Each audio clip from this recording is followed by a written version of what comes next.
உரிமைக்களம் பார்வையாளர்கள் அனைவருக்கும் வணக்கம். இன்னைக்கான அரசியல் களத்துல எது சம்பந்தமாக விவாதிக்க போறோம் அப்படின்னா, மீண்டும் மக்கள் நல கூட்டணி உருவாக போகின்றதா? இது போன்று சமூக வலைத்தளங்கள்ல மிகப்பெரிய பேசுபொருள் உருவாகி கொண்டிருக்கின்றது. மீண்டும் மக்கள் நல கூட்டணி காக்க வைக்கும் திராவிட முன்னேற்ற கழகம் திட்டமிட்டே விடுதலை சிறுத்தை கட்சியும் கம்யூனிஸ்ட் கட்சியும் காக்க வைத்துக் கொண்டிருக்கின்றார்கள். இது போன்று குற்றச்சாட்டுகள் சமூக வலைத்தளங்கள்ல எழுந்து கொண்டிருக்கின்றது. கடுப்பில் விடுதலை சிறுத்தைகள் தொண்டர்கள், அதே மாதிரி கம்யூனிஸ்ட் கட்சியுடைய தொண்டர்கள். இந்த மாதிரி தலைப்பின் அடிப்படையில தான் இன்னைக்கான காணொலியை பார்க்க போறோம். தெரிந்து கொள்வதற்கு, அறிந்து கொள்வதற்கு பல்வேறு வகையான தரவுகள் இருக்கின்றது. அது என்னவென்று இந்த காணொலியில கொஞ்சம் டீட்டெயிலா பார்த்துடலாம். நண்பர்கள் அனைவருக்கும் இளம்பெரு பொழுதியின் இனிய வணக்கம். நாங்க இப்படி வந்து பார்த்துட்டோம். இனி ஜென்மத்துக்கும் எங்களால குனிய முடியாது. அதனால நாங்க சண்டை போட போறோம். வீடியோக்களை போறதுக்கு முன்னாடி நம்ம நேயர்கள்ட்ட ஒரு கேள்வி கேட்டுருவோம். உங்களுடைய பதில்களை நீங்க கமெண்ட் பாக்ஸ்ல கமெண்டா போட்டுருங்க. அதாவது இந்த 2026 தேர்தல்ல மீண்டும் மக்கள் நல கூட்டணி ஒருவேளை உருவாச்சு அப்படின்னா நீங்க ஆதரிப்பீர்களா? ஒருவேளை ஆதரிப்பதாக இருந்தா எதற்காக நீங்க ஆதரிப்பீங்க? இல்ல நான் எதிர்ப்பேன்பா அப்படின்னா எதற்காக நீங்க எதிர்ப்பீர்கள் அப்படின்றத கமெண்ட் பாக்ஸ்ல கமெண்டா போட்டுருங்க. உங்களுடைய கருத்துக்கள் எல்லாமே மானியத்தேனை பொன்மானையெல்லாம் போட்டு எழுதிருங்க. சரிங்களா? சரி, அதாவது மீண்டும் மக்கள் நல கூட்டணி எதற்காக இந்த டிபேட் திடீர்னு சமூக வலைத்தளங்கள்ல உருவாச்சு? நெருப்பு இல்லாம புகையாது இல்லையா? எதற்காக திடீர்னு இது போன்று விவாதங்கள் சமூக வலைத்தளங்கள்ல தற்பொழுது உருவாகி கொண்டிருக்கின்றது அப்படின்னா ஒரு சில செய்திகள் சொல்றேன். அந்த செய்தியை நீங்களே பாருங்க. அதாவது இன்றைக்கு தேதி எவ்வளவு? மார்ச் 15. இன்றைய தேதியில தேர்தல் ஆணையம் தேதியை அறிவிச்சிட்டாங்க. என்னைக்கு தமிழ்நாட்டுக்கு எலெக்ஷன் அப்படின்ற தேதியை அறிவிச்சிருக்காங்க. ஒரு பட்டியலை வெளியிட்டு இருக்காங்க. அது அடிப்படையில வேட்புமனு தாக்கல் செய்யப்படுகின்ற நாள் வருகின்ற 30ஆம் தேதி. வர 30ஆம் தேதி. சரிங்களா? வேட்புமனு நிறைவு செய்யப்படுகின்ற நாள் என்னைக்கு பார்த்தோம்னா அடுத்த மாசம், அதாவது 6ஆம் தேதி 4ஆம் மாசம் 2026.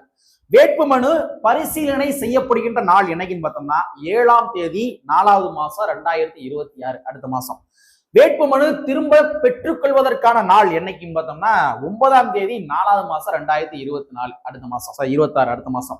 அடுத்து ரொம்ப முக்கியமான நாள் வாக்குப்பதிவு. வாக்குப்பதிவு என்னைக்கு பார்த்தோம்னா அடுத்த மாசம் 23ஆம் தேதி. அடுத்து வாக்கு எண்ணிக்கை என்னைக்குன்னு பார்த்தோம்னா அடுத்து 5வது மாசம் 4ஆம் தேதியா வாக்கு எண்ணிக்கை செய்யப்படுகின்ற நாள். சரிங்களா? இந்த பட்டியலை தேர்தல் ஆணையம் வெளியிட்டாங்க. இந்த பட்டியலை வெளியிட்டதற்கு பின்பாக தான் மீண்டும் மக்கள் நல கூட்டணி உருவாக போகின்றதா என்பதை போன்று விடுதலை சிறுத்தை கட்சியை சார்ந்த தொண்டர்களும் கம்யூனிஸ்ட் கட்சியை சார்ந்த தொண்டர்களும் சமூக வலைத்தளங்கள்ல எழுதி கொண்டிருக்கின்றார்கள். எதற்காக எழுதுறாங்க? ஒண்ணும் கிடையாதுங்க. இன்னைக்கு தேதி எவ்வளவு? இன்னைக்கு மார்ச் 15. வேட்புமனு தாக்கல் செய்யப்படுகின்ற நாள் என்னைக்கு? வருகின்ற 30ஆம் தேதி. இன்னைக்கும் வருகின்ற 30ஆம் தேதிக்கும் இடைப்பட்ட நாட்கள் எத்தனை நாள் இருக்குது? வெறும் 15 நாட்கள் தான் இருக்குது. வெறும் 15 நாட்கள். வெறும் 15 நாட்கள் தான் இருக்குது. ஆனா திராவிட முன்னேற்ற கழகம் இன்றளவும் கூட கம்யூனிஸ்ட் கட்சிகளுக்கு எத்தனை தொகுதிகள் என்பதனை உறுதிப்படுத்தல. கம்யூனிஸ்ட் கட்சிகிட்டயாச்சும் ஒரு 2ஆம் கட்ட பேச்சுவார்த்தையை நடத்தி முடிச்சிட்டாங்க. ஆனா விசிகாட்ட 2ஆம் கட்ட பேச்சுவார்த்தையை இன்னும் நடத்தி முடிக்கல. கம்யூனிஸ்ட் கட்சிகளுக்கு எத்தனை தொகுதிகள், விடுதலை சிறுத்தை கட்சிக்கு எத்தனை தொகுதிகள் என்ற தரவுகள் தெரியவில்லை. இன்னும் திராவிட முன்னேற்ற கழகம் உறுதிப்படுத்தவில்லை. மற்ற கட்சிகள் உறுதிப்படுத்திட்டாங்களே, தேமுதிக உறுதிப்படுத்திட்டாங்க, காங்கிரஸ் கட்சி உறுதிப்படுத்திட்டாங்க, இதரப்பன கட்சிகள் எல்லாத்துக்குமே இந்தப்பா உனக்கு ஒண்ணு உனக்கு 4 உறுதிப்படுத்திட்டாங்களே. ஆனா விடுதலை சிறுத்தை கட்சிக்கும் கம்யூனிஸ்ட் கட்சிக்கும் எதற்காக இதுவரையில் உறுதிப்படுத்தவில்லை? கம்யூனிஸ்ட் கட்சி கேட்கிறாங்களே, எங்களுக்கு அதிக தொகுதி வேணும் கேட்கிறாங்களே, ஏன் இன்னும் உறுதிப்படுத்தல? விடுதலை சிறுத்தை கட்சிகளுக்கு இரட்டை இலக்க எண்கள்ல தொகுதியில் வேணும் கேட்கிறாங்களா, ஏன் இன்னும் உறுதிப்படுத்தவில்லை? இதுவரைக்கும் நீங்க உறுதிப்படுத்திய கட்சிகள் இருக்காங்களா, அந்த கட்சிகள் எல்லாமே பெரும்பாலும் இன்று நேற்று சேர்ந்த கட்சிகள். ஆனா விடுதலை சிறுத்தை கட்சியும் கம்யூனிஸ்ட் கட்சியும் மட்டும்தான் ஆட்சி கட்டில யார் இருக்கணும், யார் இருக்கக்கூடாது, யாரை இறக்கணும், யாரை ஏத்தணும் என்பதனை தீர்மானிக்கக்கூடிய கட்சிகள். அப்படி இருக்க பட்சத்துல நீங்க என்ன பண்ணியிருக்கணும்? முதலாக விடுதலை சிறுத்தை கட்சிக்கும் கம்யூனிஸ்ட் கட்சிக்கும் தொகுதி பங்கீடு பேச்சுவார்த்தையை முடித்திருக்க வேண்டும். ஆனா இன்னும் முடிக்கல. வெறும் 15 நாட்கள் தான் இருக்குது. அப்ப இந்த 15 நாட்களுக்குள்ளாகவே இவங்க எவ்வளவு விஷயத்தை செஞ்சிட முடியும்? 2ஆம் கட்ட பேச்சுவார்த்தை நடத்துவீங்க. தொகுதி ஒருவேளை சரி இந்த தொகுதி தான் அப்படின்னா பிக்ஸ் ஆயிட்டாலும் கூட எந்தெந்த தொகுதியில போட்டி போட போறாங்க அப்படின்ற பட்டியலை மறுபடியும் கொடுக்கணும் திமுக.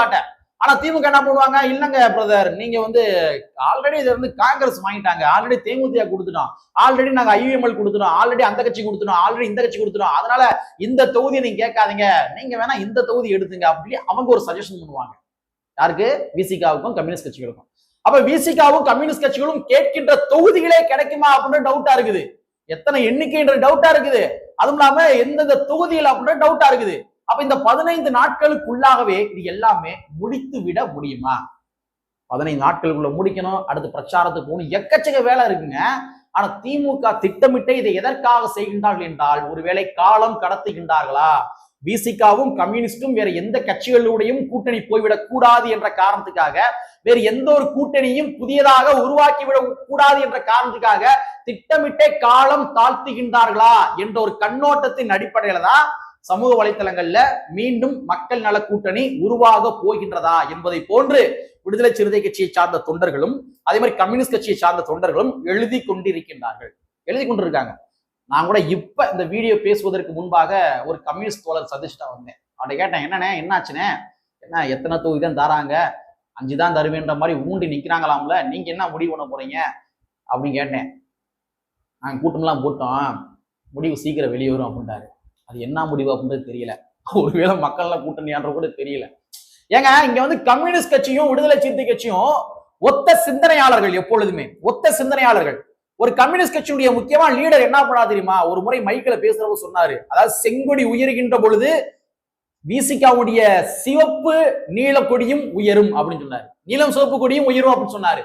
அப்ப விசிகாவும் கம்யூனிஸ்ட் கட்சியும் ஒரு ஒத்த சிந்தனையாளர்கள். ஒருவேளை இவர்களை உதாசீனப்படுத்தினாங்க திமுக அப்படின்னா மக்கள் நல கூட்டணி உருவானதாங்க. இதுல மாற்று கருத்து இருக்கவே முடியாது. ஏங்க வெறும் 15 நாட்கள் தாங்க இருக்குது. இந்த மிஸ்டர் பீன் மாட்சியை பாக்குற மாதிரி இன்ன வரைக்கும் கூட வந்து உட்காந்து எவ்வளவு நாங்க பாத்துக்க முடியும்? ஏங்க எப்ப தொகுதி ஒதுக்குவீங்க, எப்படி பாத்துக்க முடியும்? அப்ப இது போன்ற அதிருப்திகளின் விளைவுகளால சமூக வலைதளங்கள்ல விடுதலை சிறுத்தை கட்சியை சார்ந்தவர்கள் இது போன்ற கருத்துக்களை எழுதி கொண்டிருக்கின்றார்கள். அதுவும் இல்லாம மற்ற கட்சிகளும் வந்து கம்யூனிஸ்ட் கட்சிகளும் இது போன்ற கருத்துக்களை எழுதி கொண்டிருக்கின்றார்கள். இப்ப தேமுதிகவுக்கு இவ்வளவு ஏர்லியா, அதாவது இவ்வளவு சீக்கிரமா தொகுதிகளை பேசி முடிக்க வேண்டிய தேவைகள் என்ன? தேவைகள் இல்லப்பா, தேமுதிக எல்லாம் பேச முடியலப்பா, முடிச்சிருப்பாங்க. தேமுதிகவுடைய பிரேமலதா அவர்கள் வந்து நான் உள்ள வரேன்னு சொன்ன உடனே வாங்க சொல்லி, வாங்க நீங்க கூட்டத்துல இருக்கிறேன்னு சொல்லி அவங்க ஒப்புக்கொண்டா உள்ள வந்திருக்க மாட்டாரு. கண்டிப்பான முறையில எனக்கு இத்தனை தொகுதிகள் வேணும், நீ கொடுத்தா நான் உள்ள வரேன், ராஜ்யசபா கொடுத்தா உள்ள வரேன் என்று ஒப்பந்தம் போட்டுட்டு தான் தேமுதிக உள்ளே வந்திருக்கோம். அப்ப தேமுதிகவுக்கு ஆல்ரெடி நீங்க பேச்சுவார்த்தையை முடிச்சிட்டீங்க. இவ்வளவு ஏர்லியா பேச்சுவார்த்தையை முடிக்க வேண்டிய தேவைகள் என்ன? நீங்க விசிகாவும் கம்யூனிஸ்ட் தான் முதலா பேச்சுவார்த்தையை முடித்திருக்க வேண்டும். அப்ப இதுல ஏதாவது சூழ்ச்சிகள் இருக்குதா என்று கேட்டால் மேபி இருக்கலாம். அதுதான் நடந்துக்கு இருக்குது. வாங்க கம்யூனிஸ்ட் உள்ளது, தேமுதிக உள்ள வந்திருக்கிறாங்க, அவங்களும் கொடுக்கணும்ல, அதனால நீங்க கொஞ்சம் குறைச்சிக்கங்க. இங்கிட்ட வந்து காங்கிரஸ் வந்து ஒரு 3 தொகுதி எக்ஸ்ட்ரா வாங்கிட்டாங்க, நீங்க கொஞ்சம் குறைச்சிக்கங்க. இதுவரைக்கும் போட்டி போட்ட நம்ம கூட்டணியில போட்டி போட்ட கட்சிகள் எல்லாமே வந்து அவங்க சீட்டுகளை வந்து ஒன்னொன்னு குறைச்சி விட்டு கொடுக்குறாங்களா, நீங்க குறைச்சிக்கங்க என்று சொல்வதற்காக தான் திட்டமிட்டு இவங்க என்ன பண்ணிட்டாங்கன்னா, இது போன்று வந்து தேமுதிக இதர கட்சிகளுக்கு முன்னாடியே இவங்க பேச்சுவார்த்தை நடத்தி முடிச்சுட்டு யாரு ஆட்சி கட்டில இருக்கணும், யாரு ஆட்சிகள் இருக்கக்கூடாது என்று தீர்மானிக்கக்கூடிய கட்சிகளான விசிகாவையும் கம்யூனிஸ்டையும் திட்டமிட்டு என்ன பண்றாங்க, காலம் தாழ்த்துறாங்க. இந்த ஒரு பேட்டர்ன் வந்து எதனை போன்று இருக்குது தெரியுமா? ஆல்ரெடி 2016 இதே போன்ற காரணத்துக்காக தான் விசிகா கம்யூனிஸ்ட் கட்சி வெளியேறி மக்கள் நல கூட்டணி என்ற கூட்டணியை உருவாக்கி திராவிட முன்னேற்ற கழகத்தினுடைய தோல்வியை உறுதி செய்தார்கள். 2016 இதே போன்றுதான் காலம் தாழ்த்துக்கிட்டே வந்தாங்க. சீட்டு ஒதுக்குறோம் அப்படின்னு சொல்லிட்டு கொண்டு வந்துட்டே கடைசியில வந்து கலைஞர்கள் சொன்னா தெரியுமா, எங்களுடைய இதயத்தில் இடம் வைத்துள்ளோன்ற அந்த மாதிரி இத்தனை சீட்னா வாங்கிக்கங்க, இல்லாட்டி வெளியே போங்க, ஆனா நாங்க இதயத்துல எப்பயுமே உங்களை வச்சிருப்போம், எங்களுக்கு இதயத்துல உங்களுக்கான இடம் வந்து இருக்குது அப்படின்னு சொல்லி கலட்டி விட்டதுனாலதான் 2016 மக்கள் நல கூட்டணி உருவாச்சு. அப்ப அதே போன்று நீங்க மறுபடியும் செய்யறீங்க அப்படின்னா என்ன அரசியலுங்க? அப்ப மக்கள் நல கூட்டணி உருவானதானே? அது மட்டும் கிடையாதுங்க. இப்ப நான் வெளிப்படையா கேட்கிறேன், திராவிட முன்னேற்ற கழகத்துக்கு என்ன வாக்கு வங்கியில் இருக்குன்னு நினைக்கிறீங்க? இப்ப விஜய் வந்துட்டாரு, விஜய் வந்ததுக்கு பின்பாக சரிய போகின்ற வாக்குகள் அனைத்துமே திராவிட முன்னேற்ற கழகத்தினுடைய வாக்குகள். எங்களுடைய பரம்பரை வாக்குகள் சொல்றேன் தெரியுமா, அந்த பரம்பரை வாக்குகள் என்று சொல்லப்படுகின்ற குடும்பத்துல இருந்து ஒவ்வொரு வாக்குகளுமே அது தமிழக வெற்றிகளுக்கு செல்லுது போது. அப்ப உங்களுடைய வெற்றி தோல்வியை தீர்மானிக்கக்கூடிய இடத்துல விசிகா கம்யூனிஸ்ட் கட்சிகள் இன்னும் ஆழமாக வேரூன்றி இருக்கின்றார்கள். அதான் ஃபேக்ட். திமுக என்ன வாக்குகள் இருக்குன்றீங்க? இப்ப சும்மா ஒரு டேட்டாவோட பாப்போமா? அதாவது கம்யூனிஸ்ட் கட்சிகளுக்கு என்ன வாக்குகள் இருக்கும்? தொழிலாளர் வர்க்கங்கள் என்று சொல்லப்படுகின்ற அந்த சிந்தனையின் அடிப்படையில் திரட்டப்பட்ட சக்திகள் இருக்காங்க இல்லையா, அவங்க கம்யூனிஸ்ட் கட்சிக்கு வாக்களிப்பாங்க. விசிகாவுக்கு யார் வாக்களிப்பாங்க? ஒரு பர்டிகுலர் பீப்புள் வந்து கண்டிப்பா வாக்களிப்பாங்க விசிகாவுக்கு. அது போக அனைத்து கம்யூனிட்டியிலும் இருக்கிற விளிம்புநிலை சமுதாய மக்கள் எல்லாருமே விசிகா வாக்களிப்பாங்க. அண்ணன் திருமாவளவன் அவ்வளவு களப்பணிகள் பண்ணியிருக்காரு. அப்ப அவருடைய வாக்குகள் உறுதித்தன்மையோட ஒரு செக்டார் பீப்புள்ஸ் அப்படியே இருக்கிறாங்க. அடுத்து பிஎம்கேக்கு என்ன வாக்குகள் இருக்குது? பிஎம்கேக்கு பாமகவுக்கு வந்து வன்னியர் சமுதாய மக்களுடைய வாக்குகள் அப்பட்டமாக இருக்குது. இல்லைன்னு மறுக்க முடியுமா? அப்பட்டமாக இருக்குது. இதுல வேல்முருகன் வேற தற்போது கலந்துட்டு போக போற திமுக கூட்டணியில இருந்து. அது ஒரு டாபிக், அது தனியா பேசுவான். அப்ப இங்க பாமக இவங்க எல்லாத்துக்குமே வன்னியர் மக்களுடைய வாக்குகள் இருக்குது.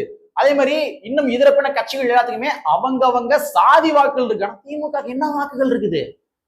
ஏடிஎம்கேக்கு வந்து முழுக்க முக்குளத்தூர் சமுதாய மக்களுடைய வாக்குகள் இருக்குங்க. நான் அடிச்சு சொல்வேங்க, முக்குளத்தூர் சமுதாய மக்களுடைய வாக்குகள் ஏடிஎம்கேக்கு தான் இருக்குது. நீங்க அதனால தான் வந்து இந்த 2024 எலெக்ஷன்ல திமுக வந்து கூட்டணி கட்சிகள்னால நாடாளுமன்ற தொகுதியில வந்து வெங்கடேசன் வெற்றி பெற்றாரு.